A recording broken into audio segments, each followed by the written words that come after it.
Every year, state and local journalism loses ground. There's less and less desire for it from the institutions that once supported it, but fortunately, there are incredible journalists managing to do great work anyway. My guest, Ross Barkan, is one of those journalists. Of course, he also writes incisively on national items as well. Ross has written for The Nation, The Guardian, Jacobin, The Village Voice. He just wrote a book called The Prince, Andrew Cuomo, Coronavirus and the Fall of New York. Ross, thanks for giving me some of your time. Yeah, no, happy to come on and chat. I wanted to ask you about Andrew Cuomo as a product of the media. And do you think there's a version of reality where if you play back the tape of time, you could get a different liberal resistance coronavirus hero? It's a good question. I really think that part of the Cuomo phenomenon was explained by Donald Trump, and that without Trump in the White House, let's say in some alternate universe, Hillary Clinton is president for the outbreak of COVID, right? And she's there, speaking coherently on camera. She is empowering her cabinet members, empowering scientists to some degree to speak about COVID. I'm sure many people would have died under a Hillary Clinton presidency too. That's what coronavirus is.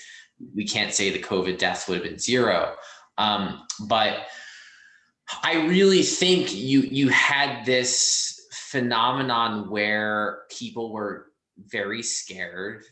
They did not know where to turn. Donald Trump was a ludicrous figure, a incredibly weak authoritarian, though liberals had dreamed of him as the second coming of Hitler, of Mussolini, and he was not fundamentally at all, but they wanted him to be. And I think, were he a true fascist, a true strongman, he would have used COVID as a pretext to do a lot of really bad things. And really, he was just deeply incompetent, and that killed a lot of people. That was bad too, but it was a different type of bad. So, in this context, you have a leader in Andrew Cuomo who is on TV every day speaking to millions of people who are at home with nothing to do and who are very disturbed by what's happening. And they look at Donald Trump and they see his press briefings and there's like, this guy's a lunatic.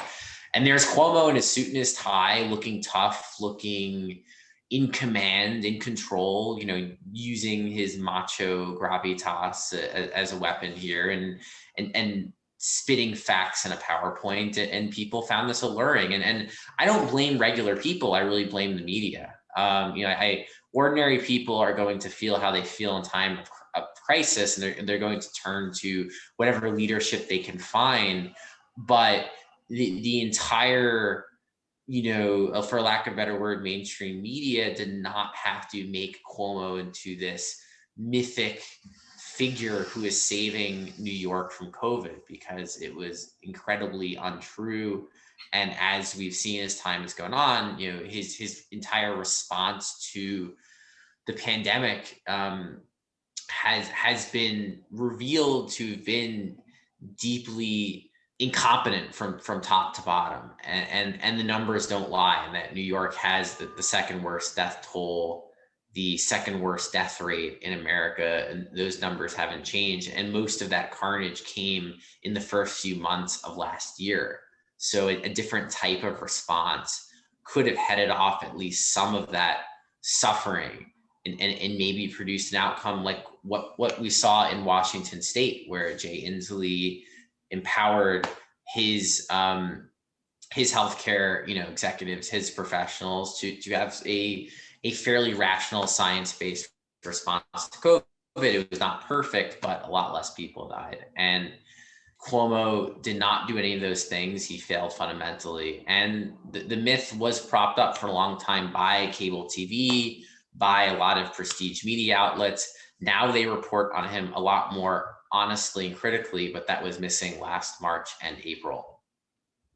Do you think the reporters, journalists, media workers are so arbitrary in their assessments of stories and so focused on finding a hero to match the villain that if Gavin Newsom had started holding daily press briefings before Cuomo, it would have been Gavin Newsom, and Randy Rainbow would be making laudatory videos about Gavin Newsom. I think some of it has to do with the fact that New York is the media capital of America, and so many journalists and so many people in national media are based in New York City, more so than ever before, because you've seen a hollowing out of media in the rest of the country. I mean, it's possible like a Gavin Newsom could have filled the void sooner by doing press briefings sooner, but it was always probably destined to be someone in New York State. And you mentioned this idea of having to seek a villain, and I do think, unfortunately, a lot of media is very narrative driven, and it really should not be. A lot of journalists, when they sit down, when the first things, me included to an extent, ponder is, well, what's the narrative here? What's the angle, right? The issue is, life does not always follow a very neat narrative. It is not a novel. I write novels. I'm a big fan of literary fiction, but you cannot apply the principles of literary fiction to journalism. And I think there are a lot of journalists who unfortunately do that, who seek heroes and villains. They seek protagonists. They seek foils. And often nuance gets lost. There's no reason that from the get-go, the facts could not have just been reported, and the media coverage could not have reflected the fact that tens of thousands of people were dying in New York City, and nothing objectively good was happening from leadership, whether it was from Bill de Blasio or Andrew Cuomo, right? You don't have to blame all of COVID on Cuomo, and I never do. I write very critically of him. I write about it in my book, of course.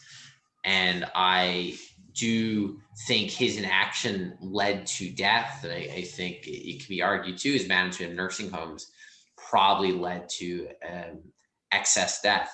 But this was a very challenging moment for everyone. It was a very challenging moment for every executive in America, for even the shambolic federal government, for supposedly more competent governments in other countries. Europe did not handle COVID much better than the United States did, though there's this grand narrative now that America uniquely failed. It's not really true.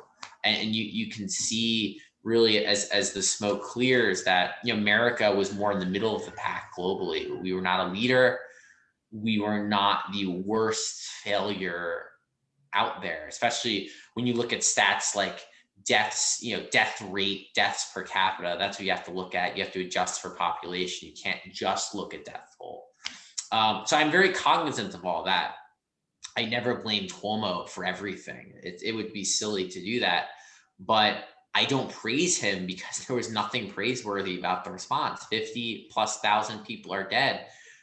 That's what matters. It's about, did you save lives or did you not? Well, you did not. I think many would argue, if you ran many simulations of this and how many people in New York State would die, 50,000 would be on the higher end. It would not be on the lower end, right? We did mitigate. We did keep death toll down. So in theory, if you did literally nothing, more people would have died. But it's a lot of people. It's a lot of people. 30,000 in New York City, 50 in the state. Again, second highest death rate. The only state higher is New Jersey, and that's really because New Jersey borders New York City, and they're so intertwined. So for me, it's really about numbers, and no narrative can work around those numbers. Obviously, you wrote a whole book about Cuomo, which is pre-ordered. I'm really excited to read it. I was kind of hoping that when I pre-ordered it, it was going to come with the download link, but I knew that wasn't going to happen. June 22nd is the pub date. So the pre-orders will come before then, but I had to do a lot of updating on the book. I finished the manuscript, around the beginning of the year, maybe. I wrote it pretty quickly, and, I was done. I had written it. It was January. And then, of course, all these allegations of sexual harassment come out. The Attorney General releases her report on the cover-up of nursing home deaths. And then Cuomo is facing calls for his resignation, and impeachment inquiry begins. So I was able to update through March. Then we had to go to press. So for those who are getting the book, you will read a pretty up-to-date narrative. I can't guarantee by June something crazy may or may not happen, but you'll at least have I'd say a narrative, a fairly fresh narrative through March. What's your take on the state and local journalism?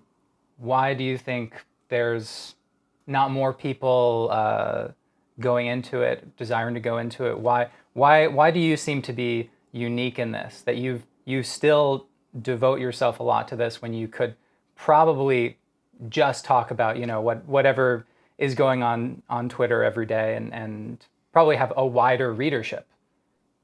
Yeah, well, I would say the first thing to that is actually dedicating yourself to something or writing extensively about something that not a lot of people do can actually help your readership. So like with this Substack, I started it last May, in the depths of the pandemic to write about Cuomo. Basically, I was writing a lot for The Nation. I still write for The Nation. I was writing for other publications as well. And, I was seeing Substack kind of come to the fore. And, I had these ideas for, pieces, for essays that wouldn't quite fit publications and maybe would exceed word count. So that's kind of how it started. But, in terms of like audience, you can definitely reach a decent amount of people if you have a focus and you're doing something that can't be gotten in a lot of other places. I think that's why Substack itself has been successful. And of course, there have been many, fruitful and fruitless debates over Substack on Twitter and elsewhere. But fundamentally, why is Substack successful? And I think the reason is you have a lot of people and voices on the left, both on sort of the liberal left, on the socialist left, on the right as well, that you can't really find in conventional media. There's a lot of good New York journalism. There are a lot of really good reporters. I mean, one big problem, which is true nationally and true everywhere, is you have a diminishment because of the economic challenges of running a news organization without a massive subscriber base or without a subsidy from somewhere. So either the subsidy is a very wealthy person who just owns it and is willing to lose money, or it's from the government, right? So, PBS and NPR are partially federally subsidized, but obviously most media is not.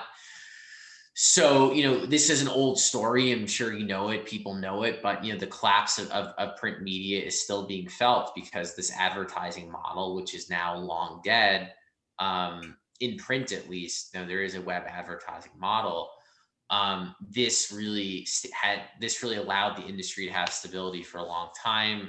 That moment has passed. And so it's really hurt local media because, unless you're the New York Times, it's very hard to sustain yourself just with digital subscriptions, just with people giving money, right? You can do it, but it's incredibly challenging to do. So, the New York Post and the New York Daily News used to have very, very robust, very robust coverage of local politics. The Daily News was a tabloid newspaper, still exists, but is a shell of what it once was even a decade ago. And if you want to go back 2 or 3 decades ago, you won't even find the same paper. I mean, the head count of the organization was many, many hundreds larger than it is today. They would staff entire bureaus in the outer boroughs of New York City, though. New York is made up of 5 boroughs, 5 counties. So Brooklyn, Queens, the Bronx, they would each have their own bureau of the Daily News. Reporters would go to a building. There'd be a lot of them. They'd write about the neighborhood. So tragically, that era is over.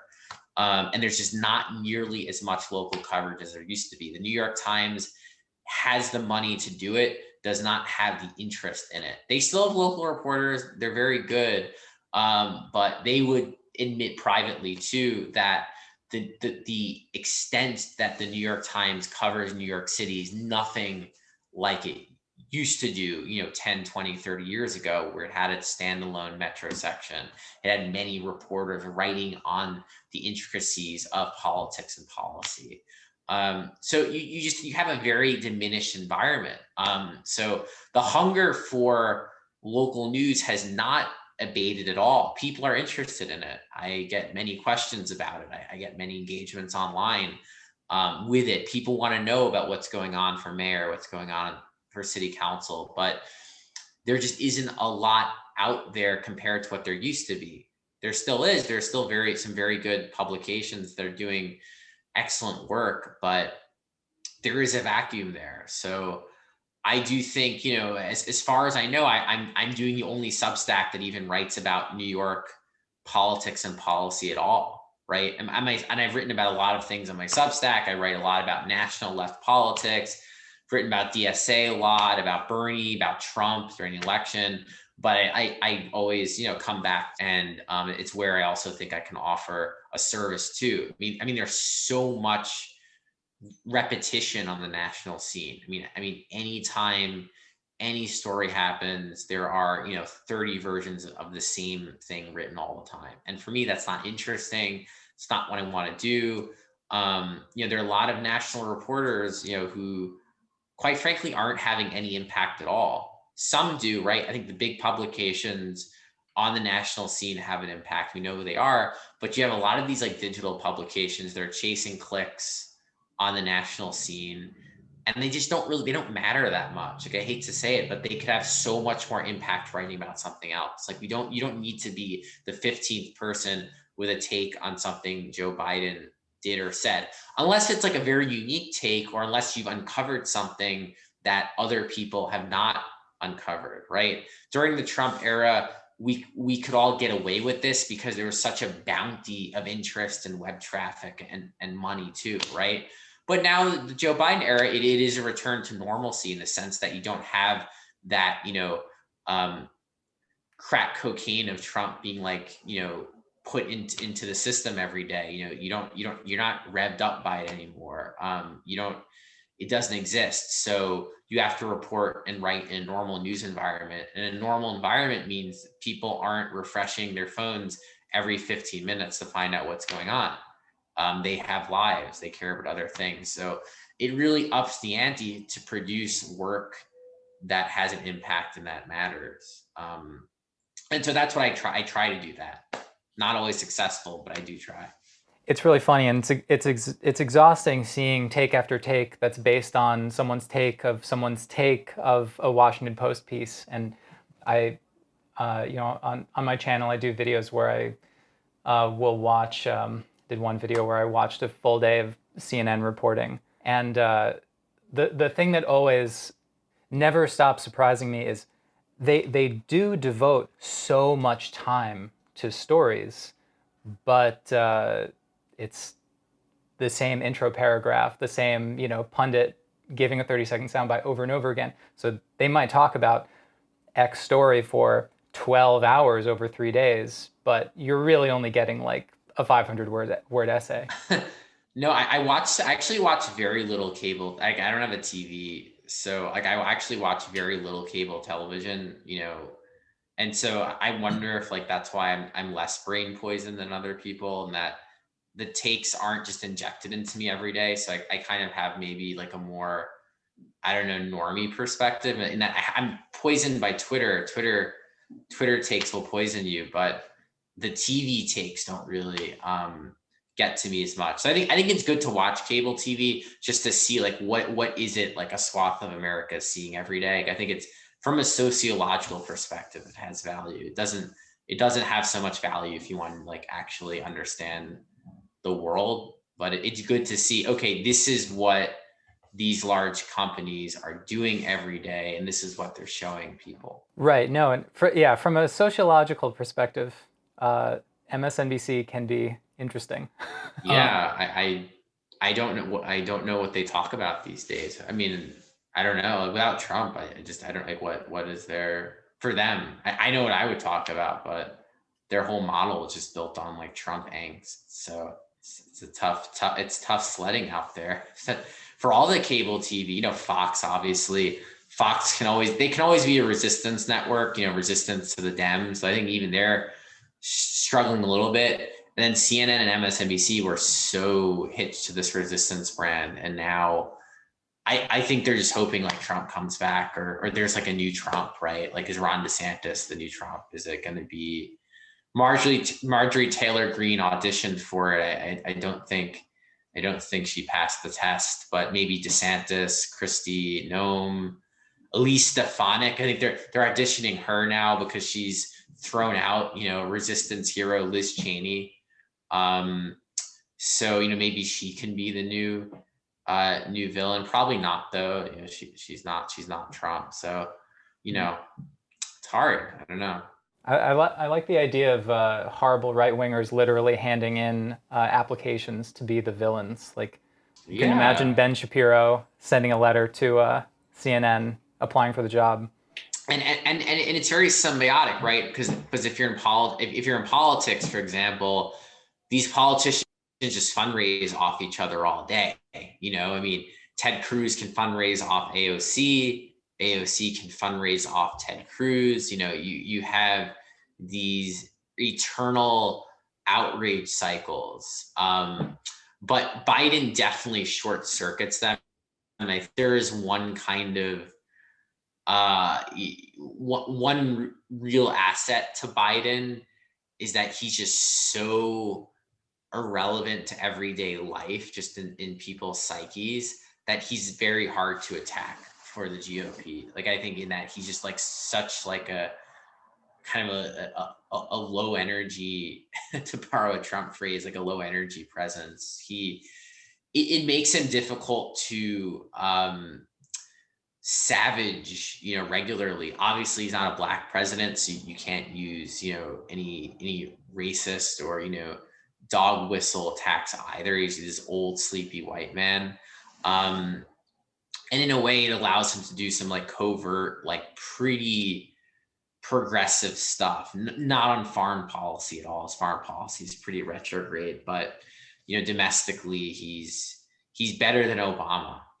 That's maybe not the highest bar, but he's cleared the better than Obama bar. We'll see what else he does, but he does not feed outrage cycles. He does not tweet. He does not say very much. He stopped saying like really, wacky off the cuff comments because he doesn't talk to the media ever, which, is bad for democracy, but it's like a good political strategy. Like, if I ran Joe Biden's office, I would never have him do an interview because, he was such a disaster. If he was ever in any kind of environment where, it wasn't completely mediated. But, that's kind of been the presidency so far, a very, very much one following Trump that is so, Trump was so radically like in your brain every day, in the brains of Democrats, certainly. And like Biden, he doesn't inspire passion, but then Republicans have a very hard time revving up their base against Joe Biden. They haven't figured it out yet. They maybe they will, but they haven't yet. I pray for them. I want to shift gears a little bit. I was reading through a lot of your stuff and your older articles, and can you tell me about why reporters need press passes from the NYPD? Luckily, that might change, but it's a policy that I've long had a problem with. And, it goes back, in New York, it goes back decades. I actually am trying to remember when it began, but, at some point, basically this system was created where in order to be able to cross a police or a fire line, you needed a pass. And that was the press pass. And so that is the like utilitarian purpose of the press pass in New York City. It's supposed to enable you to cross a police line if there's like a crime scene or investigation or a fire line. And then really the scope of it just expanded where, they would ask for it if you wanted to like enter City Hall, if you want to go to these various places. Now, you and all normal people would say, well, why is the NYPD authorizing that? Why can't some outside entity do it? Why can't even the mayor's office do it, right? And I agree with you. I think the system is idiotic. You know, I wrote a piece for that. I wrote a piece, I think, in 2016 about that, if I recall. And now finally, kind of the post George Floyd era, that policy has been reevaluated. And Bill de Blasio, the outgoing mayor, has said he would move those functions to his office. I don't know if that's happened yet. There's no evidence it has, but you know, it was really a Kafka-esque quest to get a New York City press pass. You would go to this, you know, citadel where the NYPD is headquartered across from City Hall. You go through reams of security, and then you had to present to a desk officer, you know, it's in the Department of you know, Public Information, 5 stories of yours that proved you wrote about the city. And what made it Kafka-esque was if you read the directions of what you had to bring, each story had to show you would have required a press pass to do them. So technically, they had to be stories about the police or about fire, something where you had to show you required crossing a police line of some kind. Well, if you don't have a press pass, it's very hard to go to press conferences with the NYPD. In fact, it's just about impossible because they'll check for that. If you want to cover certain press conferences that the mayor holds, they ask for your press passes. Not all, but certainly some they do. So if you're a young reporter trying to get a pass and you don't have a lot of clips, you want to start reporting and have this to go around New York City, you're stopped in your tracks by this desk officer who has no expertise of any kind in journalism and who's just looking very sleepily at your clips and deeming them worthy or not. So the system was incredibly dumb. I think one problem was reporters accepted it, you know, and I wrote the piece in 2016. A few of my colleagues tweeted it out, were excited about it, but for the most part, radio silence. You know, it's always, I think that's often the problem with media. There's a lot of groupthink that goes into it. You know, I think one reason why I'm more popular, honestly, with people not in media than with people in media is because I'm willing to call out this groupthink. I myself have fallen susceptible to groupthink. I'm not above it by any means, but it's a very real phenomenon in media where, you know, reporters are all tend to be around the same age. They tend to be the same politically. They tend to all live in the same neighborhoods. They tend to share the same values, the same worldviews, the same voting histories. You know, you'd be surprised, you know, for a profession that, like, in theory should be the most skeptical and the most willing to argument and actual debate over policy and practices is not really encouraged in real tight media circles. You know, it's very tribal, and you feel a lot of pressure to go along with the tribe, in part because these people can control your professional future, right? There's a very good Substack. Do you read Freddie DeBoer's Substack at all? He's pretty good. He's controversial guy. He's did, you know, he's had his issues. He's had severe mental issues, which he writes about. But he did a very good Substack about, you know, media culture. And one of the great, you know, pressures of media culture is that it's a very precarious industry. It's incredibly precarious industry, as we know. There are very few jobs, very few writing opportunities, and, you know, you're kind of, you know, unless you've risen to a certain level, and I'm fortunate in that in some way I have, you know, you're kind of in like a fight for survival.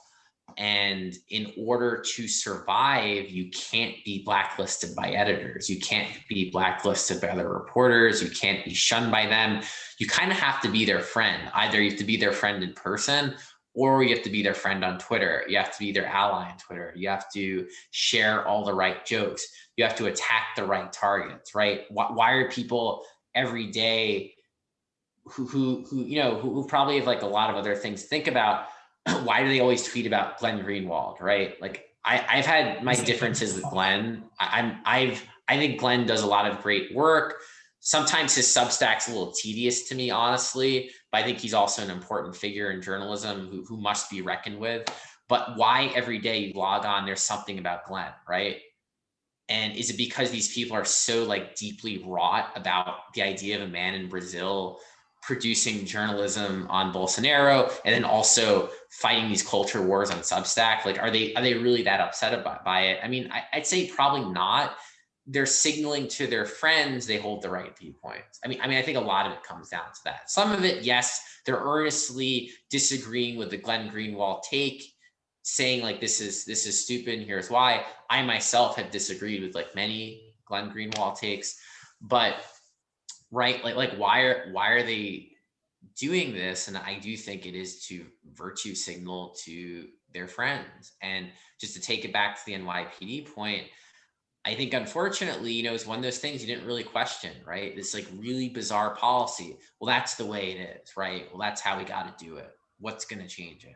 And so I think finally, just with the passage of time, with I think the George Floyd protests and kind of the real adversarial, turn the press took on the NYPD, which was very good. I mean, the NYPD deserves so much scrutiny. And for a long time, with the exception of some people in media, did not get it. I think with that turn post-Floyd, you saw people questioning the practice of the NYPD handing out press passes. So my hope is that the next mayor, come next year, will not be doing it through the NYPD anymore, and we will have closed this sordid chapter in New York press history. And it's obvious that media workers fall into groupthink. Why is it so hard to find honest journalists or people who are willing to get fired from a job? I mean, is it just that there's no real system in place that could ever possibly select for someone who is just, for whatever reason, independently honest enough to do great work? Is it just that? So, it's a good question. I'll preface this by saying there's a lot of really good journalists out there, and a lot of people producing great work, every day. People who don't get a lot of attention, who don't do hot takes, who are just out there working for local newspapers, working for regional papers, doing investigative work, at ProPublica and a lot of other places. So I preface that always with there's a lot of great journalism. I do think economic precarity plays into this. I mean, you have very little job security as a reporter. If you're a staff reporter, your job security is incredibly limited unless you're at one of these few publications where there's a union. So few newspapers here and there have strong unions. As you can see, there's like been a union movement in media. I think that's great. I also don't think these unions are very powerful at all. And if publications want to fire people, they fire people. This is not the UFT.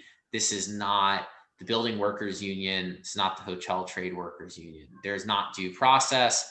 There's not defense of people you don't like, right? I think, in order to be independent, in order to ruffle feathers and to challenge power, you need institutional support if you work at a publication, or if you're independent, you need to be financially viable independently, right? You need one of those two things. Otherwise, it's incredibly hard to do it, because if you step out of line, you can always be shunned and blacklisted, and your opportunities vanish. They'll vanish overnight. Because again, the industry doesn't need you. Tragically, the industry doesn't have a lot of money, relatively speaking. The business models, with a few exceptions, are not working. And there's a lot of competition. There's always someone else who will do your job for cheaper. So, you think of someone like Matt Taibbi, for example. I'm a big fan of Matt Taibbi. I mean, he's got a Substack that's making him probably $1 million a year, right? You can be as independent as you want to be. Like, who's going to F with Matt Taibbi? No one, right? I mean, Greenwald too. Again, I think Glenn's done great things. I've also disagreed with him as well. But you can't mess with him. He's making a lot of money. Matt Iglesias can have sometimes contrarian takes as well. again, he has this financial base. He has people who want to read him and pay for him. But if you don't have like any sort of financial base, you don't have an institution that'll back you up, it gets very, very hard to step out of line. And I empathize with it. I think a lot of journalists would like to go against the grain and they can't, right? And we saw it during COVID. Remember when wearing a mask was evil? Remember when Vox did a whole thread about like why you should not wear masks and why masks were stupid? And people were telling you in February of 2020 not to wear masks. And if you talked about masks and you wore masks, you could actually be shunned. There was a huge degree of media groupthink around mask wearing. Then of course, then the needle goes, in the other direction entirely, where on a host of matters, right? If you're out there saying, hey, maybe like schools should open in the fall, and kids should go to school and learn in person. Oh, well, you want kids to be murdered, right? Like you want human sacrifice, and just in general, pointing out that, America did a bad job with COVID, but hey, Europe's done pretty bad too. And in fact, Trump's response was awful, but much better leaders struggled with COVID too, right? So like any sort of like take that kind of migrates like out of whatever like the consensus is, runs the risk of you either, getting shunned, getting criticized, losing support to do more work. And that's really the key, here. And you see it sort of, with like reporters who, run afoul of policy, or say something wrong, they can be forced out of their jobs. And I'm not even saying someone like didn't deserve to lose their job. If you look at, how workplace rules in a union go, it's incredibly hard to fire someone in a good union, right? I'm a huge supporter of unions myself. One of the fundamental bedrocks of a union that works is due process, right? A teacher, the UFT, which is the teachers union in New York City, they will defend the worst teachers, people who are accused of bad things, people who have done or alleged to have done things we would find awful, but they get a defense, they get a hearing, they can keep their job sometimes for years.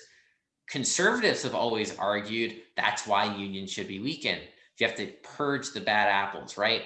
A funny thing happens with media, where in media, of course, since it's all left leaning, right? I mean, 98% of journalists are Democrats, 95. I'm not trying to be incendiary. This is just the fact of life, right? Left leaning people in cities doing this work. They support unions. Great. I support unions, right? Then when it comes to defending a colleague who maybe is alleged to have said something really bad, right? Done something really bad, get the person out. They shouldn't be here. They're making people unsafe. They have to go, right? That's not how unions work. When you're in a real union, your bad colleague keeps his job, keeps her job. They keep the job for a long time. Then maybe eventually they get fired. In New York City, a lot of, building workers, they belong to a union, doormen, right? A doorman in a union can, maybe show up late, do something wrong. They can't be fired on the spot if they're in a union. I think that's a good thing. I support that. I support due process. But it is funny that this sort of concept seems to not exist so much in media. And I think, to speak to your original questions, I've taken this on this big tangent. I think that's what makes it very hard to do independent journalism, because if you make a point, if you do an investigation, if your conclusion goes somewhere that violates the consensus, if you were the reporter in March doing work about like why we need to wear masks, you could have been shunned. I mean, Zeynep Tufekci, who's probably like one of the best voices on COVID. She has a Substack. She writes the Times, the Atlantic, tons of places. She wrote about this herself in a Substack, how she was calling for mask usage in February. I think maybe January of last year, she was scared she was going to face professional repercussions. She said it didn't end up happening, but she was very hesitant about putting out even early research on COVID, right? If you went back to January 2020, if you'd put up your hand and said, this problem in Wuhan, it's going to be a problem everywhere. We've got to get serious about it. You could have been facing backlash from your colleagues for doing that. So she was lucky, as she said, she's a tenured professor at the University of North Carolina. She writes for the Times, writes for the Atlantic. She's got a big social media following. She's in a very fortunate position. She could go out there and write something that at the time was heterodox. She's proven correct. But if you're not in that position, you don't have tenure, you don't have financial backing, you don't have an institution behind you, it's a lot harder. I do think that's one reason, you're seeing all this happen. So it sounds like basically to solve for this, there are two options. You can start a Substack and eventually become wealthy. I mean, being a millionaire allows you to do a lot of things. I assume. I'm not quite there yet. But Neither am I. one day. But or unions, or start unions. And now Job protections, yeah. job protections. But if media workers are all Democrats, and in theory they all support unions, I would say like left, I say Democrats, right? Like maybe not all Reds are Democrats. They don't all vote. I would say they hold, I would say most media workers hold views that are left of center, and would be described as like progressive, liberal, socialist even. There are very, very few workers in like mainstream media, in digital media, who are Republicans, who are conservative, who are religious, who actually hold views like in line with, many millions of people in America.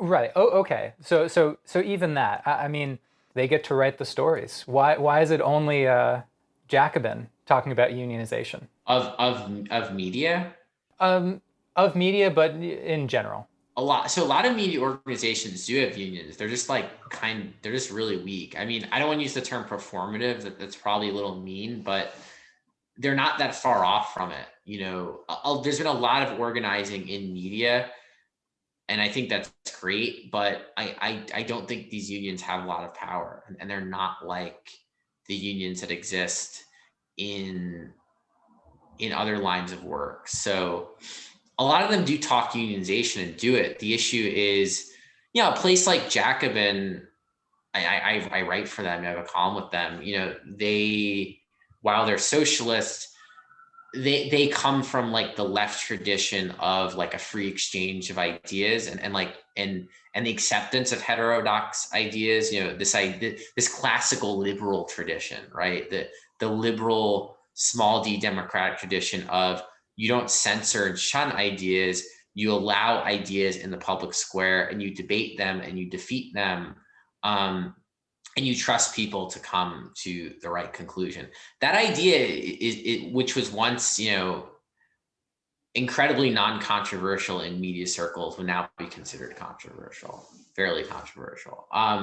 So, I think Jacobin still subscribes to that to a degree. Someone like Bhaskar, will debate conservatives, has been critical of kind of this media, like sort of like left liberal group think on certain issues, but at the expense of other issues, and sort of like, this, again, unwillingness to challenge conventional wisdom, and good journalism is always challenging conventional wisdom. Like that's what journalism does. That's what it should do. You don't exist to propagate conventional wisdom. So, I mean, there are a lot of unions out there. They don't have a lot of strength, and I empathize. That the industry is not strong. I wish it were. I hope it can be. I support federal funding of news. I would love for there to be subsidies for local news, for regional news. I think that would help a lot,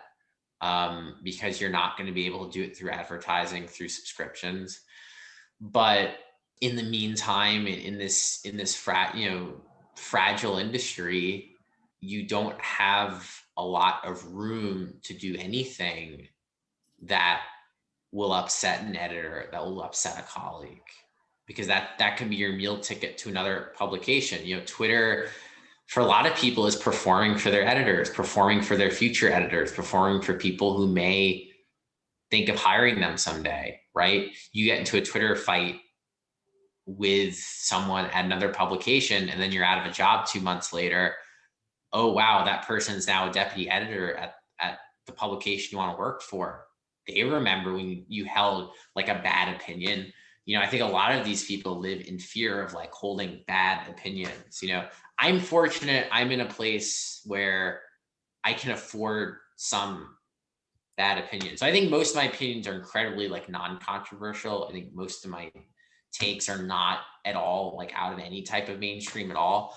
But even just like deviating on the Cuomo narrative, you know, when people weren't doing it, I had some freedom to do it. I think if I were 22, I wouldn't have had the same freedoms. Bad, you know, like sort of like NGO and like nonprofit left, like doesn't have the power they claim, right? Like that's an opinion that it's not going to get me shunned or canceled or fired or anything, but it's an opinion that, you know, for a lot of the media, they have to interact with the nonprofit left all the time. They've got to get them for quotes, right? Whenever you're talking about like the left in America, quote the Working Families Party, bring out a spokesperson, and they do a lot of good work. Again, I praise them many times. I've simply said, you are not a mass, you do not have a mass constituency. You do not have thousands of volunteers to go work on campaigns, but they want to pretend they do. And so again, it's up to people like me who have some freedom to say what others are thinking. I think a lot of people will think these things. I have a little more freedom to say them. And I'm fortunate. I'm happy I do. But even I worry too, right? You never know, right? What is something you may report on that's going to make a powerful person upset? They call your editor, they start attacking you online, right? I'll give you an example. I know we've been going a while, but I deleted a tweet thread last September. This is a good example of this. Last September, I watched the first debate between Trump and Biden. I thought Biden seemed like fairly flat and incoherent, and I thought Trump was his usual nutty self, but that Trump, for probably a lot of the country, actually projected some level of strength. Again, Trump is a maniac. He's an idiot. He's wrong all the time. But in the context of TV, he's a good performer. Like that's inarguable. I think he's built his entire life on being good on TV.